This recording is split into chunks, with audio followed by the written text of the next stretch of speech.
Lecture presence test paper marking সিরিজের আরেকটা এপিসোডে সবাইকে স্বাগতম। যদি আপনি যে কোনো কোম্পানির এরকম একটা মোটা টেস্ট পেপার কিনে ফেলেন, তাহলে আপনার এক্স্যাক্টলি টেস্ট পেপার কিভাবে সলভ করা উচিত এবং রসায়ন থেকে প্রত্যেক চ্যাপ্টারে কোন কোন সৃজনশীল করলে আপনার এন্টার টেস্ট পেপারটাই সলভ করা হয়ে যাবে, সেটাই মূলত ভিডিওটা ব্যাখ্যা করব। এবং ভিডিওটা শেষ পর্যন্ত দেখার চেষ্টা করো এবং ভালো করে জেনে নাও যে তুমি কিভাবে একটা টেস্ট পেপার কেনার পর সেটাকে বেস্ট ইউটিলাইজ করতে পারো।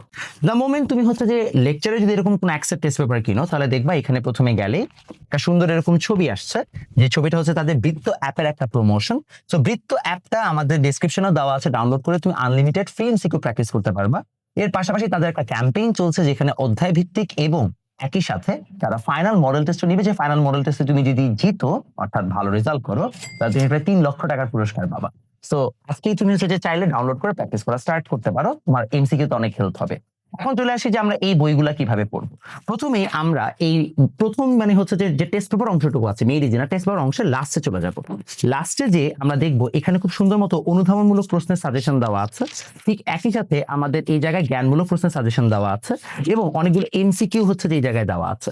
তো তুমি যদি মনে করো একটা চ্যাপ্টার শেষ করে ফেলো, একদম হচ্ছে যে তোমার এমসিকিউ প্র্যাকটিস করার জন্য এই লাস্টে যে কয়টা হচ্ছে যে একদম সাজেশন ভিত্তিক হচ্ছে এমসিকিউ থাকে, এগুলো প্র্যাকটিস করলে কিন্তু মোটামুটি হয়ে যায়। এবং দ্য বেস্ট পার্ট ইজ এই এমসিকিউ গুলো যখন তুমি প্র্যাকটিস করো তখন তুমি যেহেতু অধ্যায় ভিত্তিক করতে পারো এবং ওরা সমগ্র হচ্ছে যে টেস্ট পেপারকে ঘেটে একটা মোটামুটি হচ্ছে যে মানে নিয়ে আসছে, টপিক ভিত্তিক হচ্ছে এমসিকিউ গুলোকে আলাদা করে দেয়, তোমার জন্য এখান থেকে পড়াটা অনেক সহজ হয়ে যায়।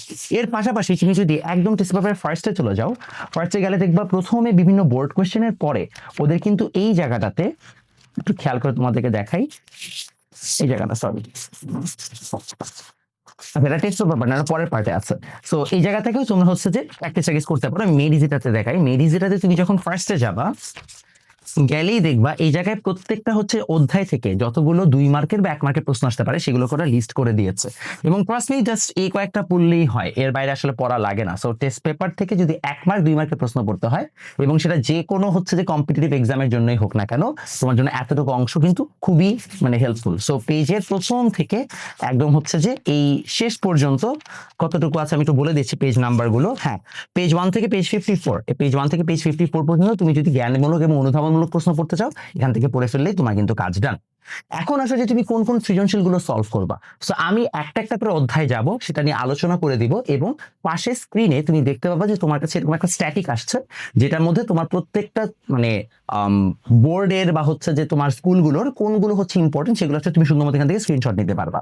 সো প্রথমে চলে আসি পদার্থের গঠন চ্যাপ্টারে। পদার্থের গঠন চ্যাপ্টারে ঘুরায় ফিরে 3টা টপিক থেকে প্রশ্ন আসছে। এক হচ্ছে যে অঙ্ক mvr = nh/2π, এই অঙ্ক থেকে প্রশ্ন আসছে।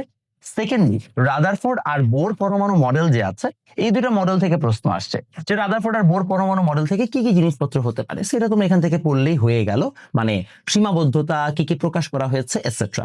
আর থার্ডলি বিভিন্ন ধরনের আইসোটোপ, আইসোটোন, আইসোবার, এই জায়গাগুলো থেকে এবং বিভিন্ন ধরনের পারমাণবিক আইসোটোপের যে ভরটা আছে, মানে আপেক্ষিক পারমাণবিক ভর, সে আপেক্ষিক পারমাণবিক ভর থেকে প্রশ্ন আসছে। সো এই 3টা টপিক থেকে বারবার প্রশ্ন আসছে। আর চতুর্থ একটা টপিক যেখান থেকে প্রশ্ন বিভিন্ন উল্টোপাল্টা হচ্ছে যে স্কুল কলেজগুলোতে হচ্ছে দেওয়া হয়েছে, সেটা হচ্ছে কোয়ান্টাম সংখ্যা। তো যদি কেউ একদম সেফ থাকতে চাও তাহলে লাস্ট কোয়ান্টাম সংখ্যা টপিকটা তুমি পড়ে ফেলতে পারো।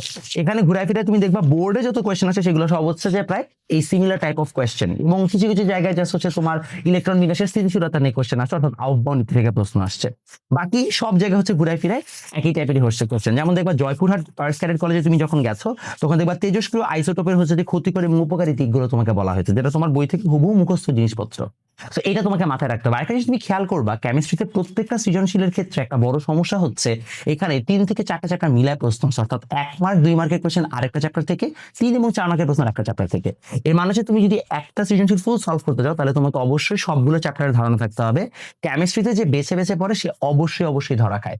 সো ম্যাক্স তুমি একটা চ্যাপ্টার কেমিস্ট্রি থেকে বাদ দিতে পারবা, বাকিগুলো বাদ দিতে পারবা না। চলে আসি চ্যাপ্টার 4-এ।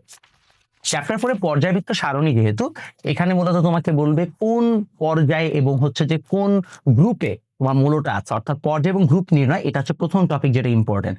সেকেন্ডলি অফকোর্স তোমরা জানো পারমাণবিক হচ্ছে যে বিভিন্ন ধরনের ট্রেন্ডস, অর্থাৎ বাম থেকে ডানে গেলে কি হবে, উপর থেকে নিচে গেলে কি হবে, এগুলো নিয়ে তোমাকে অনেক ধরনের প্রশ্ন করা হবে। এই জিনিসগুলো যদি তুমি জানো তাহলে তোমার জন্য মোরাললেস ডান। তাহলে তুমি হচ্ছে যে পারমাণবিক বিভিন্ন ধরনের বৈশিষ্ট্য, অর্থাৎ হচ্ছে যে পর্যায়ভিত্তিক বৈশিষ্ট্য এবং পর্যায় সারণীর মধ্যে গ্রুপ এবং মানে পর্যায় বা রো নাম্বার বের করাটাই তোমার মূল কাজ। তাই ভাই তুমি চ্যাপ্টার 4টাকে কমপ্লিট করতে পারবা। Moving on to chapter 5। চ্যাপ্টার 5-এ তুমি আরো অনেকগুলো হচ্ছে যে ডিটেইল জিনিসপত্র পাবা। চ্যাপ্টার 5-এর মধ্যে যেহেতু এটা বন্ধনের চ্যাপ্টার, এই জায়গায় অফকোর্স তোমাকে সমযোজী বন্ধন, আয়নিক বন্ধন কেন হয়, কিভাবে হয়, অষ্টক সম্প্রসারণ, অষ্টক সংকোচন নীতি এসেটা থেকে তোমাকে প্রশ্ন করা হবে। আরেকটা জিনিস থেকে প্রশ্ন করা হইতে পারে, সেটা হচ্ছে তোমার সমযোজী সন্নিবেশ বন্ধন। এবং এটাকে ভালো করে অ্যান্সার করার জন্য তুমি চাইলে লুইস মডেল এটাকে হচ্ছে যে শিখে রাখতে পারো। এটা সাধারণত যেহেতু তোমাদের বইয়ে নাই, পরীক্ষা আসার চান্স অনেক কম। Moving on to chapter 6। এখানে আসলে হচ্ছে যে কমন ফেলাটা খুবই কঠিন, কারণ চ্যাপ্টার 6 এ হিউজ পরিমাণ হচ্ছে যে অঙ্ক। সো চ্যাপ্টার 6 এ যেহেতু তোমার অঙ্ক অনেক বেশি, এখানে সৃজনশীল আমি একটু বেশি জাগিয়েছি, তোমার স্ক্রিন এখন দেখতে পাবা। এখানে টপিক ভিত্তিক আলাদা করাটা আমার পক্ষে কঠিন, বিকজ আসলে অনেক মিক্সড আপ ম্যাথ আছে, ঠিক আছে? সো আমি চেষ্টা করবো যতটুকু সম্ভব তোমাকে কম সংখ্যক সৃজনশীল দেখাই এটাকে শেষ করার, বাট তোমাকে সেটা পড়তে হবে। চ্যাপ্টার 7 আমি হাইলি রেকমেন্ড করবো যে বইটাকে রিডিং করতে। চ্যাপ্টার 7 আসলে বই থেকে হুবহু প্রশ্ন আসে। তো তোমার চ্যাপ্টার 7 জন্য টেস্ট পেপার অত সলভ করেও লাভ নেই, বাট লাসা তেলিয়া নীতি, কোন বিক্রিয়া হচ্ছে তাপ উৎপাদী, কোনটা তাপহারী, কিংবা তোমার কোনটা রিডক্স কোনটা নন রিডক্স, যোজনী বের করা, জারণ মান বের করা, যোজনী না জারণ মান বের করা, এগুলো তোমাকে এখান থেকে ভালো মতো পারতে হবে। আর লাস্টলি তোমার বাকি থাকবে কি চ্যাপ্টার 11। চ্যাপ্টার 11-এ আসলে অতটা কঠিনও কিছু না। চ্যাপ্টার 7 গুলো অলরেডি আই গেস তোমরা দেখতে পেয়েছো কোন কোনগুলো তোমার হচ্ছে চ্যাপ্টার 7 জন্য ইম্পর্টেন্ট। চ্যাপ্টার 11 জন্য কোনগুলো ইম্পর্টেন্ট সেগুলো এখন স্ক্রিনে তোমাকে আমি দেখাচ্ছি। বাট চ্যাপ্টার 11 পড়ার সময় যেটা মাথায় রাখবে সেটা হচ্ছে এই চ্যাপ্টার 11 সবচেয়ে বড় ইস্যু হচ্ছে বেসিক না বুঝলে অনেকের জন্য এটা কষ্ট, কারণ তোমাদের বইয়ে সব ধরনের বেসিক নেই এবং একটা রিয়াকশন ভুলও আছে। সো তোমাদের এই বইটা ঠিক মতো পড়ার পরে অবশ্যই এখানে সৃজনশীলগুলো প্র্যাকটিস করবা, এবং এখানে সৃজনশীল প্র্যাকটিস করতে যেয়ে তুমি দেখবে অনেক out of the box question আছে। যদি তোমার হাতে সময় কম থাকে তাহলে out of the box question গুলো টার্গেট করার কোনো দরকার নেই, আমি এগুলো এখানে লিখে দিয়েছি অলরেডি। ওই কোয়েশ্চেন গুলো করলে তোমার জন্য ডান। আশা করি তোমার সবাই টেস্ট পেপার মার্কিং সিরিজটার খুব উপকার হয়েছে তোমাদের জন্য, এবং তোমরা অবশ্যই ব্রিজ চ্যাপ্টার ডাউনলোড করে ট্রাই করো, ডেসক্রিপশনে লিংক দেওয়া আছে। তোমাদের সাথে দেখা হবে নেক্সট কোনো ভিডিওতে। আমাকে জানাও তোমাদের lecture presence test paper marking সিরিজটা আদৌ তোমাদেরকে হেল্প করছে কিনা।